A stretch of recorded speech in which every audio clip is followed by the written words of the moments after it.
Assalamu alaikum warahmatullahi wabarakatuh, ou Shalom Adonai. Este é um vídeo em que um pastor tenta ridicularizar o Alcorão comparando com a Bíblia. E inshallah passaremos a assistir o vídeo e vamos tentar responder ponto a ponto e as suas falácias e as suas mentiras que ele cometeu a respeito do Alcorão. Então assistam o vídeo, inshallah, para junto podermos caminhar. Bom, eu estou aqui com uma Bíblia nas minhas mãos. Essa daqui é uma Bíblia cristã. São 66 livros contidos neste ou em qualquer outro exemplar, separados entre Velho e Novo Testamento. E a gente precisa entender que para o cristão, a Bíblia, ela é a palavra de Deus, mas ela não é Deus. A Bíblia não é divina, mas ela contém aquilo que acredita-se ser divino. Bom, no mundo islâmico, o muçulmano ele acredita num livro chamado Alcorão, um livro que foi escrito no século VII, depois da revelação que Maomé recebeu do anjo Gabriel. Isso é o que eles acreditam. Pois bem, o Alcorão para o muçulmano é Deus. O Alcorão... Esta é a primeira mentira, pois ele está a dizer que no exemplar, na Bíblia que ele tem, o exemplar da Bíblia que ele tem 66 livros.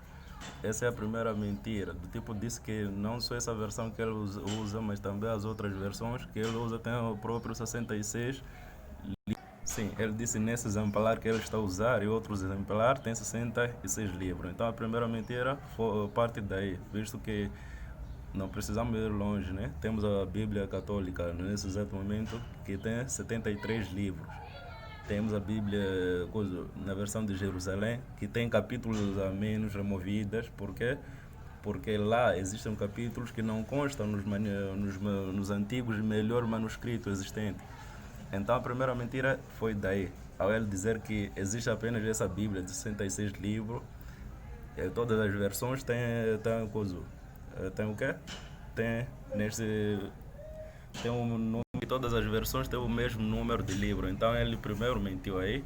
Segundo, ele foi dizer que para cristão julga que a Bíblia é uma inspiração divina, mas o Alcorão acha que, para o muçulmano, acha que o Alcorão é Deus, do tipo, é uma palavra, é Deus, diretamente assim.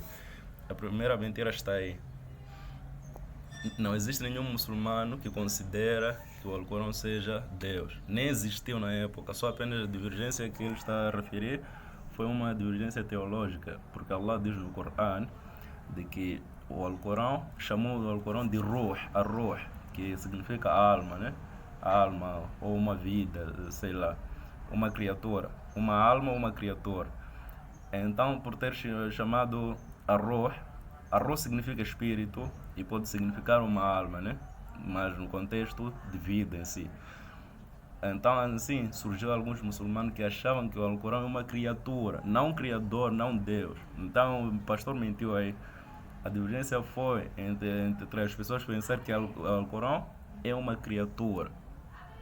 Não existiu nenhum momento que existe algum muçulmano que chamou que o Alcorão fosse Deus. Então, a primeira mentira está aí.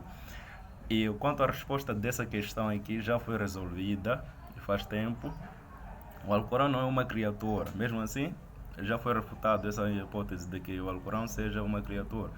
Foi chamado Alcorão de Ar-Ruh devido ao Alcorão dá vida, do tipo o Alcorão dá a vida a uma pessoa. Quando você se converte no Islã, você passa a ler as instruções do Alcorão, você tem uma nova vida, você nasce de novo automaticamente. Então, a razão pela qual foi chamado Ar-Ruh, de espírito, uma alma. Então, não é a Bíblia, é Deus, é eterno como Deus.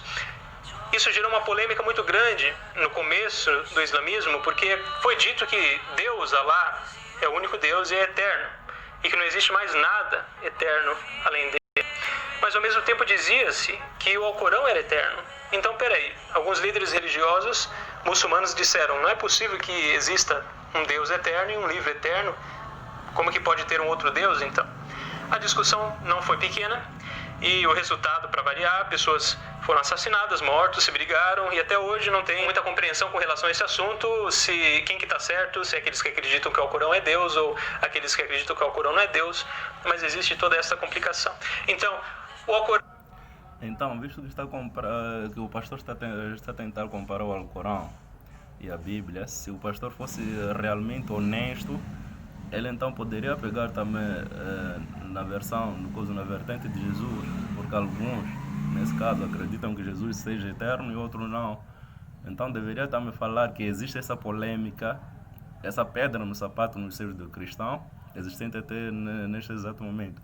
Então, deveria resolver primeiro essa equação, visto que é um estudo comparativo entre o Alcorão e a Bíblia.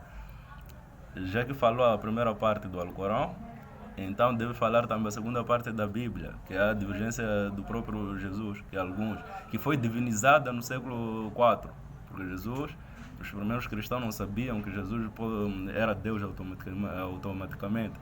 Porém, Jesus foi divinizado no século IV. Estou a falar concretamente no ano 325, no Concílio de Nicéia pelo Constantino. Então, é exatamente isso aí que poderia ficar para equilibrar nesse caso. Não existe nenhum que acredita que o Alcorão é Deus ou é Espírito neste exato momento, mesmo que seja o Shia, seja qualquer ramificação que seja. Hoje ninguém existe isso aí, mas agora existem os testemunhos de Jeová que não acreditam que Jesus seja Deus, mas a Bíblia, apesar que traz algumas passagens, estou a falar concretamente de Mateus 19, 28, versículo 19, que está a dizer que ele pregou a Trindade, apesar desse capítulo ter for adicionado, assim como diz a Bíblia israelita, que esse versículo aí foi adicionada posteriormente, porque lá nos primeiros séculos a Trindade em si existiu no século IV e que foi estruturada no século IV e aceite como sendo um fato. Então, deveria também colocar os podres que tem na Bíblia para tentar fazer a comparação honesta, digamos assim. Aos olhos do muçulmano é totalmente diferente da Bíblia aos olhos do cristão. Falar mal do Alcorão é uma ofensa muito maior para o muçulmano do que alguém que fala mal da Bíblia. Sim, falar mal do Alcorão é uma ofensa para nós, porque nós consideramos o que é nosso. Nós não usamos o Alcorão de ponta cabeça, ou não usamos só para sustentar aquilo que é o nosso instinto. Nós usamos ele como sendo o nosso livro de guia, tipo é um livro religioso de guia. Nós não somos tipo cristão que só usa uma parte que lhe apetece e outra parte joga para a lata do lixo. Não, sim, é ofensa você falar mal do Alcorão diante do muçulmano. Para um cristão. Com relação à origem, a Bíblia, principalmente o Novo Testamento, olha, existem 5.000 manuscritos próximos da data dos eventos que ocorreram. Tratando-se de evidências históricas, nada se compara ao Novo Testamento. Qualquer livro da Antiguidade não se compara. Há muita evidência. Se alguém quiser ir no Museu do Cairo, no Egito, vai para Israel estudar o Antigo Testamento e tantos outros lugares que existem esses registros históricos guardados, você pode fazer a comparação com o trabalho dos tradutores, palavra por palavra, pensamento por pensamento, do original para aquilo que a gente tem agora, e você vai ver que não se perdeu todo o sentido da Bíblia. Agora, o Alcorão, ele foi... Isso tudo que ele falou, tudo é mentira. Tudo que ele falou é mentira. Não existe nenhum documento original escrito por Mateus, Lucas, João, muito menos de Marcos. Não existe sequer nenhum que testa que esse evangelho foi escrito pelos esses autores. Do tipo, o Novo Testamento em si, não se sabe realmente quem escreveu esses evangelhos. Então, essa é a primeira mentira. O evangelho mais antigo que temos agora, o papiro mais antigo que temos agora, é o papiro de João. Supostamente que seja de João, que não se sabe quem escreveu, se fosse realmente o João, filho de Zebedeu. Não se sabe. Então isso é uma mentira. E esse evangelho de João foi compilado nos anos aproximadamente no terceiro século, que foi escrito esse evangelho, esse papiro de João. Então não foi o João que sabemos, discípulo de Jesus, que escreveu. Não existe nenhum evangelho hoje que foi escrito concretamente com um dos discípulos de Jesus. Então, para tentar ocupar mais espaço, vamos fazer a segunda parte, né? Vamos adicionar a segunda edição para terminar esse post, inshallah, para junto caminharmos. Assalamu alaikum wa rahmatullahi wa barakatuh.